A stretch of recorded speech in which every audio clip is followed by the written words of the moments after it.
খেতে বসবো আমরা দুজন। তুমি কি দিয়ে খাবে? কোকো ভালো ছেলে। করো কোকো। কোকো, তুমি এটা কোথার থেকে নিয়ে আসলা আবার? এটা কি খেলার জিনিস? ও ঝুঁটি বেঁধেছ? ওরে বাবা, ঝুঁটি বেঁধে দিয়েছে। কে দিয়েছে? কোকো, এটা কি খেলার জিনিস হলো?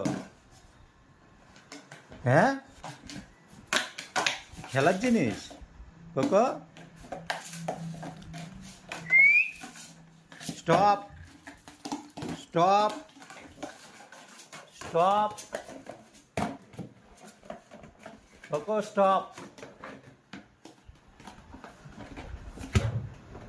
ছেড়ে দাও, এটা ছেড়ে দাও, এটা ছেড়ে দাও। নিয়ে আসো, নিয়ে আসো, নিয়ে আসো, নিয়ে আসো।